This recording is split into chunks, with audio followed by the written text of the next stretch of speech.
Uh, my grandmother died from it. My Uncle Roger died from it. My daddy's going through it. So I'm only human, so. Yeah, we don't want to talk about that.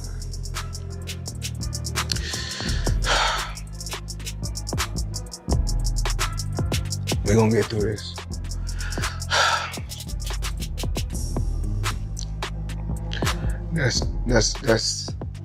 That's tough because today we are stepping into a story that opens with vulnerability but quickly pivots into something far more alarming.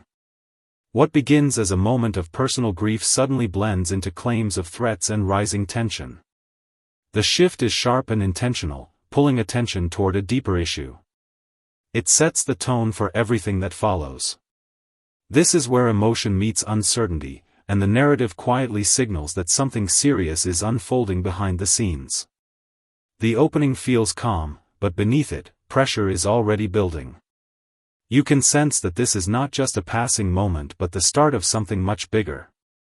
It draws you in with subtle intensity and prepares you for what's coming next. Spoken about the mother of your children who also passed. For you, who does have so many people depending on him, has also had a ton of success as well. How do those losses of people you love? Because this part raises the stakes with implications that go beyond simple disputes. The suggestion of powerful figures potentially being involved transforms the situation into something layered and complex. It's no longer just about finances, it's about influence and consequence. The tension builds as uncertainty grows. When situations involve unseen forces, the unpredictability becomes the real story, and that's exactly what makes this moment so compelling. There's a sense that control is slipping away, replaced by something harder to manage. The narrative starts to feel heavier, almost like it's moving into dangerous territory. This is where curiosity turns into concern. But over the years, it's constantly going on the internet, take a shot at Floyd, take a shot at Floyd, take a shot at Floyd. Constantly be disrespectful, when all I ever been was respectful to try to help this fighter go as far as he could possibly go. That's all I ever did. Yeah. Now the focus shifts toward fear and internal doubt, adding a psychological edge to the situation. The idea that threats could reach someone's personal space changes everything. It introduces urgency and forces immediate action. The mention of a possible insider creates a sense of betrayal that deepens the tension. This moment highlights how quickly trust can erode, turning a difficult situation into something far more unsettling and unpredictable. It's no longer about external pressure alone, but also internal vulnerability. The atmosphere becomes tense and uneasy. You begin to question who can actually be trusted in a situation like this. Well, my thing is, I've always been there for him from day one. We had a game plan, and my game plan was to help him become world champion and take things to that next level. And I've always been there for him. And just over the years, you can see I've always been positive, always said great things about him, always pushed him to be great. Because this segment reveals how public perception can flip instantly. Instead of sympathy, the reaction becomes skeptical and even mocking. It shows how fame can distort reality, where genuine concerns are questioned and dismissed. The audience response becomes part of the narrative itself. This moment reflects the harsh environment of public opinion, where credibility is constantly challenged and every claim is put under scrutiny. It highlights how quickly support can turn into criticism. The louder the story gets, the more divided opinions become. And in that noise, the truth becomes even harder to identify. Gotti's the third sister, Nicolette. Now, she was wrong for this.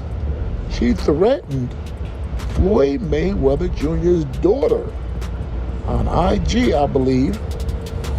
This part expands the story by introducing additional voices and past tensions that add more weight to the situation. The narrative begins to feel interconnected, with multiple angles feeding into the same issue. It's no longer isolated, it's layered. The presence of different perspectives makes it harder to pinpoint the truth. But that complexity is what drives the intrigue, keeping attention locked on what might come next. Each new detail adds another piece to the puzzle. The situation feels broader than it first appeared. And with every added layer, the tension continues to grow. You can read what she's talking about right here. Nicolette says she's coming for Floyd's daughter in 2 or 3 years. I'm thinking that maybe she'll train for 2 or 3 years, and maybe she's hoping to get a fight with Floyd Mayweather Jr.'s daughter. Because now the story moves into documented territory with legal details taking center stage. This is where speculation meets structure. Court decisions and financial figures bring clarity but also raise more questions. The seriousness of the situation becomes undeniable. When legal systems are involved, the stakes are no longer abstract.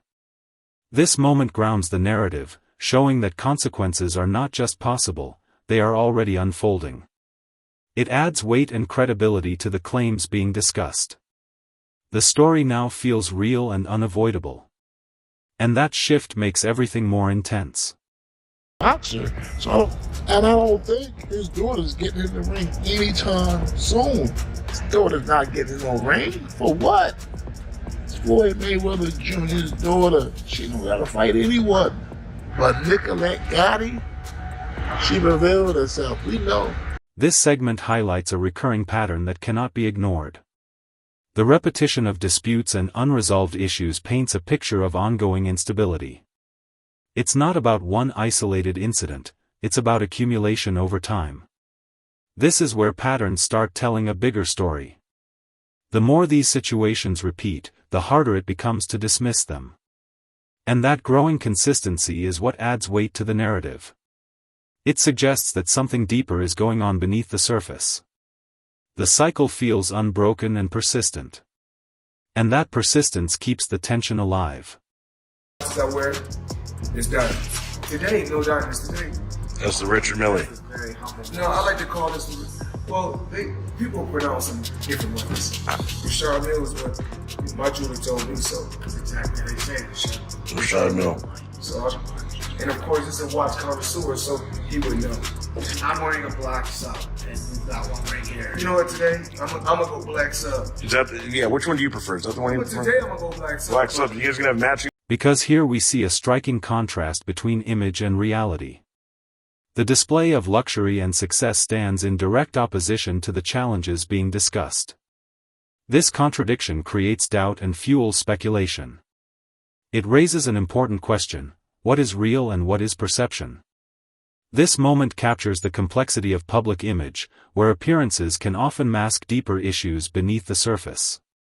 The more the lifestyle is showcased, the more questions arise. It creates a gap between what is seen and what is believed. And that gap becomes a central point of tension. Sticking more together, pushing each other to be great instead of arguing on social media. That's just my opinion. And push each other in a positive way.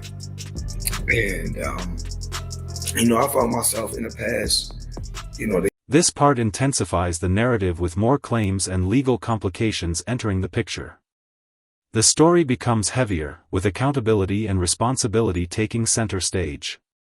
Each new detail adds another layer, making the situation harder to untangle.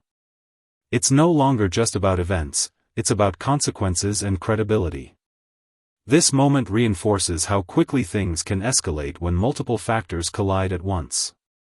The pressure continues to build from every direction. It feels like the situation is reaching a critical point. And yet, there's still no clear resolution in sight.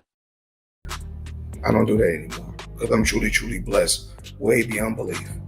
What's important to me right now is my real estate, my family, different things I'm involved with. Because the final stretch brings everything together in a mix of tension, uncertainty, and unresolved questions. Public incidents and conflicting accounts leave the story open-ended. There's no clear resolution, only ongoing speculation. That ambiguity keeps the narrative alive, making it something people continue to watch and debate. It feels chaotic, yet strangely controlled by the lack of answers. The story doesn't conclude, it lingers. And sometimes, that lingering uncertainty is what makes it even more powerful and memorable. If you enjoyed this video, make sure to like the video, subscribe to the channel, and we'll see you in the next video.